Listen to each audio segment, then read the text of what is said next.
Online banking कैसे है आसान? जानिए इसके फायदे और नुकसान। आज इंटरनेट का दौर है और समाज का हर तबका इस शब्द से परिचित है। ऐसे में इंटरनेट या ऑनलाइन बैंकिंग से भी अधिकतर लोग परिचित होंगे।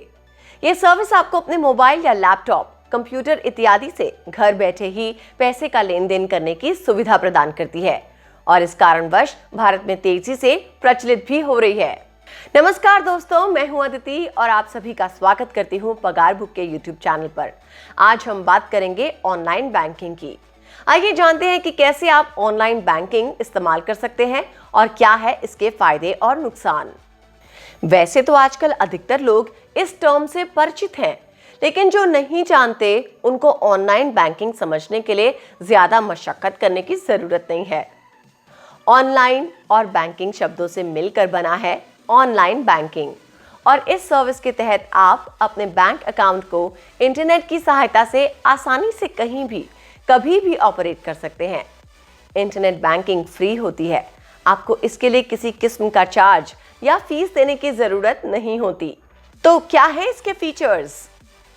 आपको बैंक अकाउंट खुलवाने के वक्त एक किट मिलती है जिसमें आपका यूनिक यूजर आईडी और पासवर्ड लिखा होता है।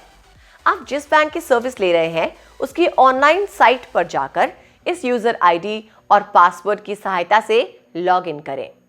फिर आप पुराने पासवर्ड को बदल दें और नया स्ट्रॉन्ग सीक्रेट पासवर्ड रख लें। कई बैंकों में आप इस प्रक्रिया को एटीएम के जरिए शुरू कर सकते हैं या फिर ऑनलाइन जाकर भी। दूसरी ओर ट्रांजैक्शन पासवर्ड की जरूरत आपको तब पड़ती है जब आप किसी को पैसे ट्रांसफर करते हैं।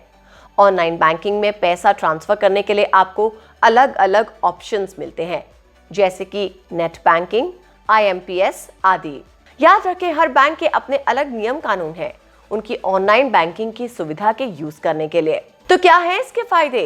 इंटरनेट बैंकिंग की सबसे बड़ी खासियत यह है कि ये ऑपरेट करने में बेहद सिंपल होता है और आप कहीं से भी पैसे का लेन देन कर सकते हैं। ना आपको बैंक में लंबे लंबे लाइनों में लगने की जरूरत, ना ही स्ट्रेस लेने की। इससे आप काफी समय बचा सकते हैं। आप इस सुविधा को सप्ताह के 7 दिन और 24 घंटे इस्तेमाल कर सकते हैं। छुट्टी का दिन हो या रात हो, आप जब मर्जी तब अपने कंफर्ट से किसी को भी पैसे भेज सकते हैं या रिसीव कर सकते हैं। आप अपने अकाउंट की डिटेल्स भी 24/7 चेक कर सकते हैं। साथ ही बहुत ही तेज प्रणाली का होता है और इसी वजह से पैसों का लेन देन तेजी से होता है। आप एक यूजर के तौर पर एक साथ कई बैंक अकाउंट्स मैनेज कर सकते हैं। इन बेसिक सुविधाओं के अलावा आप ऑनलाइन शॉपिंग, रिचार्ज जैसे बहुत सारी दूसरी सुविधाओं का फायदा उठा सकते हैं। आप recurring deposit, fixed deposit, loan इत्यादि के लिए भी ऑनलाइन बैंकिंग के माध्यम से अप्लाई कर सकते हैं। अगर संक्षेप में समझा जाए तो ये एक ऐसा माध्यम है जहां आप बैंक की सुविधा अपने जेब में लेकर घूमते हैं। हाँ, लेकिन जैसा कि हम सब जानते हैं कि पैसों की बात है तो कहीं ना कहीं आपकी जरा सी लापरवाही आपका नुकसान भी करवा सकती है। साथ ही ये एक ऑनलाइन प्रणाली है तो इसके साथ थोड़ी बहुत दिक्कतें भी हैं। आप ये समझिए कि ऑनलाइन बैंकिंग के लिए इंटरनेट का होना मैंडेट है। बगैर इंटरनेट के आप इंटरनेट बैंकिंग नहीं चला सकते। तो ऐसे में जिन भी क्षेत्रों या वर्गों तक इंटरनेट की सुविधा नहीं पहुंची है वो इस सर्विस का फायदा नहीं उठा पाएंगे। या अगर इंटरनेट की स्पीड धीमी है या किसी किस्म का नेटवर्क इशू है तो भी आपको दिक्कत पेश आ सकती है। अगर बैंक का सर्वर डाउन है तो भी आप किसी किस्म का लेन देन नहीं कर पाएंगे। दूसरी बात, इसमें आपको अपनी बैंकिंग डिटेल्स और पासवर्ड को लेकर काफी सजग रहना होगा, क्योंकि अगर ये डिटेल्स किसी अनिर्धारित व्यक्ति के हाथों लग गई तो वो आपके पैसों का दुरुपयोग कर सकता है। ऑनलाइन बैंकिंग की एक और समस्या ये है कि आप इसके माध्यम से नकदी जमा नहीं करवा सकते। हालांकि थोड़ी सी सावधानी दिखाकर आप अपने इंटरनेट बैंकिंग को सुरक्षित रख सकते हैं। आप नेट बैंकिंग के लिए मजबूत पासवर्ड रखें और उसको समय समय पे बदलते रहें। साथ ही अक्सर अपने खाते का निरीक्षण भी करते रहें।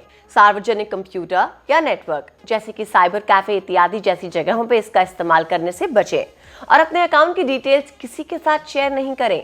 कई बार आपको फेक कॉल्स या ईमेल्स के जरिए ऐसी जानकारी साझा करने को बोला जाता है। ऐसे में ये काम बिल्कुल नहीं करें।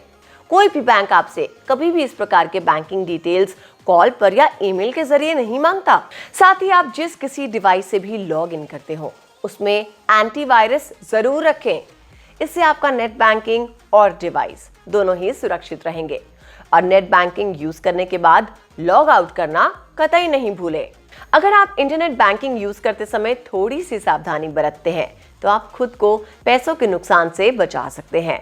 तो थोड़ी सी जिम्मेदारी, थोड़ी सी समझदारी और बस एंजॉय कीजिए घर बैठे नेट बैंकिंग। तो दोस्तों, आज की वीडियो में इतना ही। आप अपने विचार हमारे साथ नीचे कमेंट सेक्शन में लिखकर साझा करें और जल्द से पगार बुक चैनल को सब्सक्राइब भी कर लें ताकि ऐसी जरूरी अपडेट्स आपसे मिस नहीं हो। नमस्कार।